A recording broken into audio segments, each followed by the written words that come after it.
نظر کا لگنا کیا ہے؟ قرآن مجید اور احادیث مبارکہ میں اس کے بارے میں کیا بیان ہوا ہے؟ کن لوگوں کی نظر لگتی ہے؟ اور نظر سے حفاظت کے لیے اللہ کے رسول صلی اللہ علیہ وآلہ وسلم نے کیا ارشاد فرمایا ہے؟ اور ہماری بھی نظر دوسروں کو نہ لگے، اس کے لیے ہمیں کیا کرنا چاہیے؟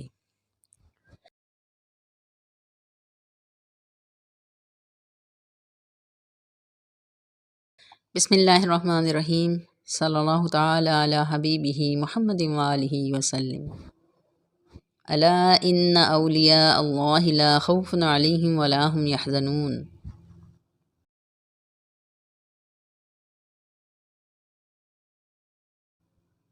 سورہ القلم میں ارشاد ہوتا ہے، اور ضرور کافر تو ایسے معلوم ہوتے ہیں کہ گویا اپنی نظر لگا کر آپ کو گرا دیں گے جب قرآن سنتے ہیں اور کہتے ہیں یہ ضرور عقل سے دور ہے۔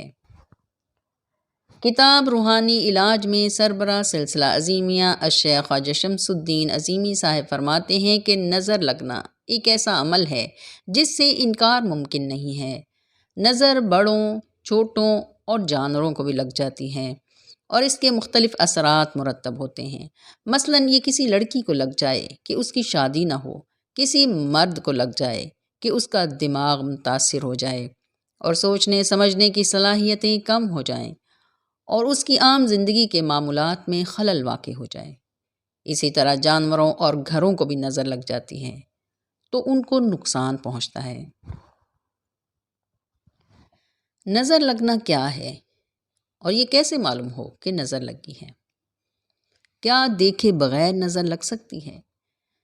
نظر بد کی مختلف اقسام ہیں، جیسے حسد کی نظر، قوت تخیل، عزت کی نگاہ، قوت متصورہ، توقیر کی نگاہ، قوت متفکرہ۔ نظر بد وہ ریز ہوتی ہیں جو دوسرے سے پہلے کو لگتی ہیں۔ مدارج النبوت جلد اول میں شیخ عبدالحق محدث دہلوی رحمۃ اللہ علیہ بیان کرتے ہیں کہ آپ صلی اللہ علیہ وآلہ وسلم نے فرمایا، العین حق، یعنی بد نظری اور اس کی کار فرمائی نفس الامر میں موجود ثابت ہے۔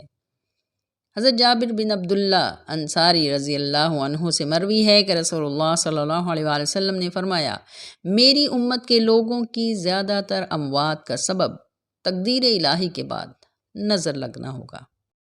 حضرت ابو ذر غفاری رضی اللہ عنہ سے روایت ہے کہ اللہ کے رسول صلی اللہ علیہ وآلہ وسلم نے فرمایا، نظر بد آدمی کو قبر اور اونٹ کو ہانڈی میں پہنچا دیتی ہے۔ ایک صحابی عامر بن ربیعہ نے سہل بن حنیف کو غسل کرتے دیکھا تو ان کی خوش رنگ جلد پر ایسی نظر ڈالی کہ وہ نظر بد کا شکار ہو کر اسی وقت گر پڑے اور انہیں شدید بخار آ گیا۔ حضور اکرم صلی اللہ علیہ وآلہ وسلم کو خبر ہوئی تو عامر بن ربیعہ سے فرمایا، تم نے سہل کو برکت کی دعا کیوں نہ دی تاکہ ان پر تمہاری نظر کا اثر نہ ہوتا؟ گویا نظر فوری طور پر اپنا کام کرتی ہے۔ مسند ابو یعلا میں حدیث مبارکہ ہے کہ نظر اللہ کے حکم سے انسان کو اس قدر جوش دلاتی ہے کہ انسان پہاڑ پر چڑھتا ہے، گرتا ہے اور مر جاتا ہے۔ حضرت اسماء بنت امیس نے حضور اکرم صلی اللہ علیہ وآلہ وسلم کی خدمت میں عرض کی کہ جعفر بن ابی طالب کے بچوں کو نظر لگ جاتی ہے، کیا میں ان کے لیے رقیہ لے لوں؟ رقیہ اس دعا کو کہتے ہیں جو نظر لگ جانے سے روکنے کے لیے لکھی جاتی ہے اور اس کا تعویذ بنایا جاتا ہے۔ حضور نبی کریم صلی اللہ علیہ وآلہ وسلم نے فرمایا، ہاں کوئی حرج نہیں، اگر کوئی چیز قضاء و قدر پر سبقت لینے والی ہوتی تو وہ نظر بد ہوتی۔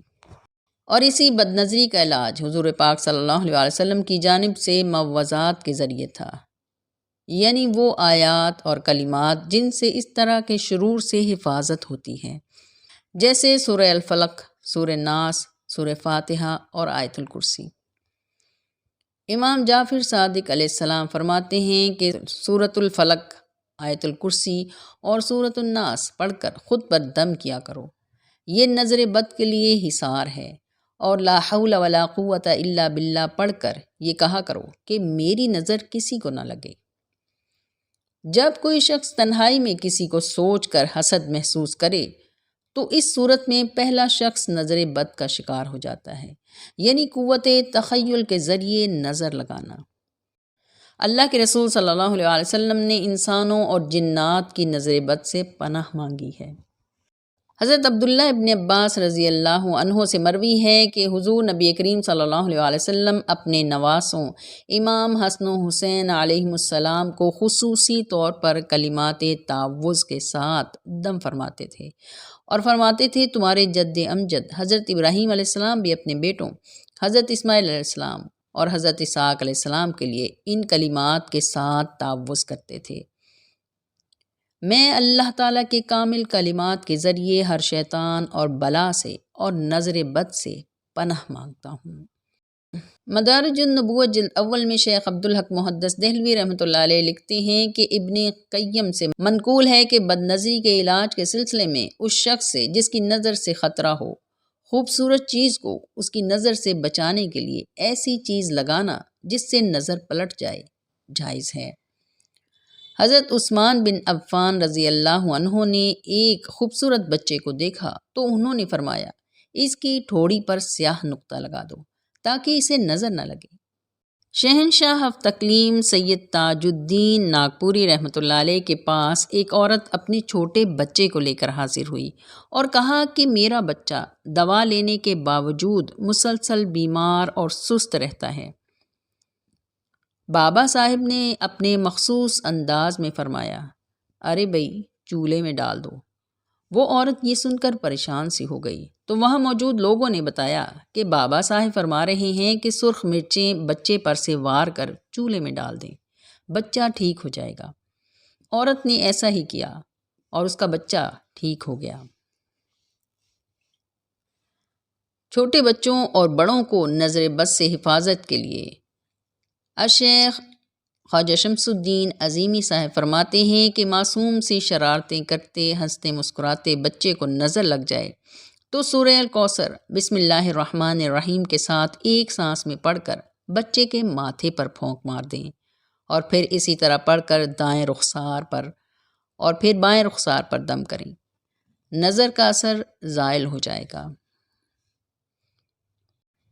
اللہ تعالی ہم سب کی ہر طرح کے شر سے حفاظت فرمائے اور حفظ و امان میں رکھے، آمین یا رب العالمین، آمین۔